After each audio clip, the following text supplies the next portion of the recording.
我今日咧想教第83頁，咁幫你精讀另一個主題啦，就係旅行。咁啊，都好大機會會喺你考試度出現嘅，咁所以咧就容許我用少少時間咧去幫你去温一温書，咁同埋咧就可以係做翻好呢度嘅情況。好啦，咁關於呢度嘅旅行嘅話咧，咁我哋一齊間低佢啦。第一個咧就係呢個 travel bubble，travel bubble。咁 travel bubble 咧咁樣，咁就係即係可以嘅咁樣啦。咁就可以去留意嘅地方咧，就係咩叫 travel bubble 咧咁樣。咁我哋就係去。即係嗰陣時疫情咧，咁譬如香港同新加坡就做咗一個咁樣嘅旅遊氣泡啦，就係話我哋其實即係兩個 tourist 咧，佢哋即係啲遊客兩地方嘅 tourist 咧，佢哋可以互相去旅行嘅，得唔得？呢個係第一樣嘢，想大家抄低，咁啊同你温翻當時 Covid 發生過嘅事，即係話其實國家同國家之間咧，我哋其實係可以有一啲咁樣嘅合作嘅，得唔得？呢啲嘅合作，呢啲合作咧都係好合理嘅，係啦，呢啲嘅合作都係好合理嘅。咁第二個咧，我哋就會叫做虛擬化。虛擬化，咁虛擬化係咩嚟嘅咧？咁樣，咁我哋嘅中文咧就叫做 virtual tour，virtual tour，OK？咁虛擬化咧就係講緊話，我哋而家嘅即係全世界啦。咁你諗下，特別疫情開始咧，其實就改變咗習慣啦。咁啊冇得去旅行喎，咁所以我哋就嘗試下用一啲虛擬嘅實景咧去代替去旅行嘅。咁有啲人都會覺得幾有趣啦，咁樣。咁我哋一定要記嘅一啲例子咧，咁我哋嗰啲眼鏡啊，咁我哋有咩嘅眼鏡咧？其實係 virtual reality 嘅咧。咁一個我哋就會叫做 Oculus，咁就係 Facebook 做嘅。咁佢燒咗好多錢㗎啦，你知一間公司咧燒咗幾百億嘅，就係做呢隻眼鏡。咁啊，另一個咧就會係 Apple Vision Pro 啦，係咪都一定聽過㗎啦？希望咁呢個咧就係希望可以模擬到，譬如你去唔到非洲啊或者其他地方咧，你都可以嘗試一下咧，透過虛擬化去做嘅。咁記多少少例子庫啊，提一提各位同學，即係咧。嗱，你哋應該都，我希望大家有去過旅行啦，即係盡量去記多少少唔同國家嘅例子。陣間都會你提我喎，有一班又唔記得講啦，就係你英文科老師嘅最中意去嘅國家地方，得唔得？咁陣間你又可以一齊估下，我哋競猜下。咁樣啦，咁你就總之要儲，唔好每一次嘅寫你嘅 writing 或者因為作文同説話有關係嘅，唔好你嘅 speaking 咧都係永遠都係講 Japan 到100次，咁咧就唔係咁好嘅。好啦，咁第二點之後咧就去到第三啦，咁第三咧我哋就會叫做一個叫做 post covid 啦。咁乜嘢叫 post covid 咧？咁樣就係後疫情時代。咁你知道當疫情咧？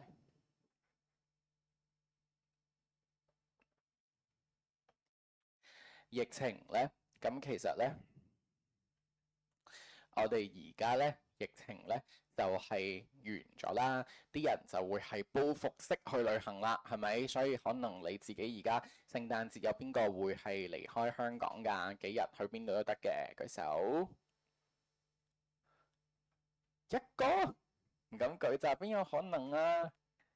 係咩？我覺得之後係咪決定啫？係咪？或者爹哋媽咪可能前一日先我哋講，我哋聽日去，我哋聽日執去行李啦，咁樣唔會噶喎，係冇理由2-3日都唔去咁樣。咁嗱呢個咧就係疫情之後，可能你爹哋媽咪已經去偷偷地去咗好多次啦，係咪？去咗十次啊！因為咧喺疫情之後咧，就好多人咧都會去旅行嘅，就造成咗一個叫過度旅遊嘅現象啦。呢個咧係一個好特別嘅，你發覺香港嘅新聞都冇講嘅，所以你睇新聞都冇用嘅，係好多反而外國嘅雜誌講啦。咁我講幾個最有趣嘅地方啦，例如日本啦，日本係最嚴重嘅就係京都啦，咁樣即係京都嗰啲寺廟啊咁樣嗰啲，咁啊就係試過，即係可能同一個最熱門嘅地方咧，你係30分鐘都行唔到嘅。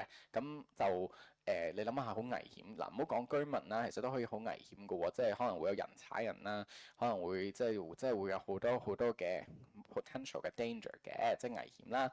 咁仲有一個地方我好想介紹俾你知嘅咧，就叫威尼斯啦。OK，咁威尼斯咧係意大利嘅，OK，即係 Venice。咁啊，我哋威尼斯咧，即係叫水上之都啊。咁我都希望你將來有機會去到，一定要記㗎呢啲嘢，知唔知道？就算佢唔考旅行，你今次唔考旅行呢個主題，你都可以有機會用到嘅咁樣啦。咁啊仲有就係馬爾代夫，咁都係你老師都好中意，我盡量揀啲你老師中意嘅地方啦。馬爾代夫 The Maldives，The Maldives。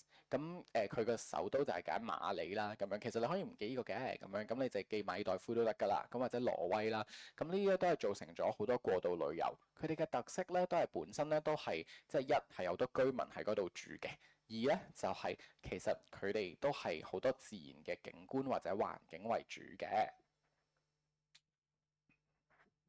好啦，咁所以咧，我哋而家咧就可以點樣去處理咧？咁樣咁就會係可以去留意一下啦。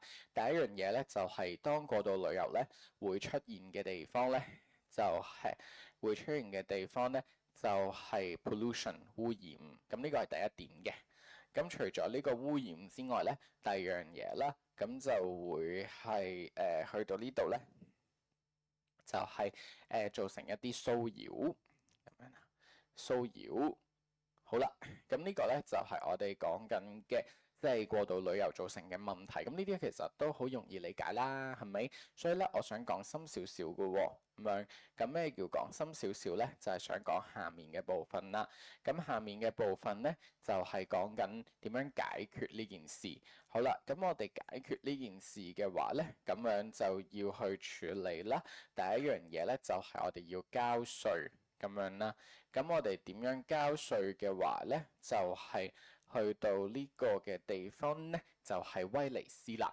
咁威尼斯咧係全世界第一個嘅地方咧，係你入嗰個地方要交稅。哇！你諗下，香港就發達啦。如果做呢件事係咪？你去呢個地方要交稅嘅，咁佢就希望咁樣去限制咗啲人咯，咁樣。咁呢個幾有趣，city tax 咁咧。咁 impose 咧嘅中文就係實施做。咁你可以記低佢啦。Impose a tax scheme，impose a scheme，OK？你可以加翻個 scheme 會好啲嘅。第二個咧就想介紹埋俾你咧，就叫做第二旅行、第二城市旅遊。咁咩叫 second city tourism 咧？咁佢個意思咧就係講緊即係 second city 啊，即係個意思就係講緊咧。嗱，你諗下我哋而家唔好即係咁樣，你都係要去旅行噶嘛人，咁我哋咪唔好去最受歡迎嗰個咯，咁樣。咁我哋而家就係可以用啲乜嘢啊？咁樣，咁我哋可以做嘅方法，你咪就係可以去注意多少少嘅地方，就喺呢度啦，去下啲第二熱門嘅情況咯。好啦，咁我哋有啲乜嘢嘅第二嘅熱門嘅情況啦？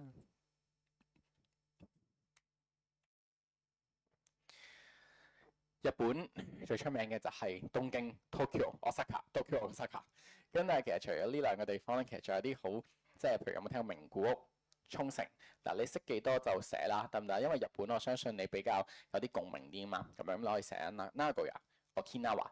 咁樣，咁仲有文化交流啦。咁我想介紹一個旅行嘅方法。咁你知有啲人咧就係可能係佢其實冇錢嘅。你諗下環遊世界有好多錢噶嘛。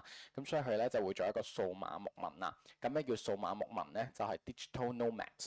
咁咩叫 digital nomad 咧？咁樣咁個意思咧就係其實就係講話佢會去不斷唔同嘅地方嗱，即係所以而家咧其實你發覺好難請人嘅。你未來嗱俾你揀，你想咁樣坐喺，譬如我而家要請你啦，嚟呢個補習社，日日望住你哋將來嘅你哋啲師弟妹，跟住可能嘈到拆天嘅咁樣，我要食蘋果咁樣，我要用手機咁樣，定係你想打份工咧，就叫數碼牧民，即係話咧你可以一個月留喺新加坡啦，一個月咧就去泰國啦，跟住一個月咧就去柬埔寨，咁樣，跟住係一個月咧就去日本啦，咁。你想唔想過住呢啲生活咧？即係你攞住部電腦，跟住就可以做嘢啦。我相信好多嘅你咧都會咁樣去做嘅。咁呢個咪就係叫 digital nomad 牧民，即係不斷去搬。咁我都想介紹呢啲概念俾你知。好啦，咁講完呢啲嘅少少嘅例子，你發唔發覺其實你就要去建立呢啲例子庫啦。總之你當聽完一啲新聞啦，後面係啲英文字嚟嘅。咁呢啲英文字咧，我唔詳細講啦，因為咧就都寫晒中文。咁你揀一揀低比較即係我覺得要小心留意嘅 idea 同 term 就可以。好，咁啊，同你睇下你有冇呢個嘅補習意識咯喎。你估喺一間補習社裡面嘅 peak season，一間補習社嘅 peak season 喺邊度呢？係第幾月呢？第幾多月呢？你覺得係幾月啊？一定係而家啦，係嘛？12月至到3月，因為咧仲有中六嘅同學仔。咁你覺得淡季 slack season 係幾時啊？一間補習社有一個月係最淡季嘅，即係冇人啊，呢度空嘅。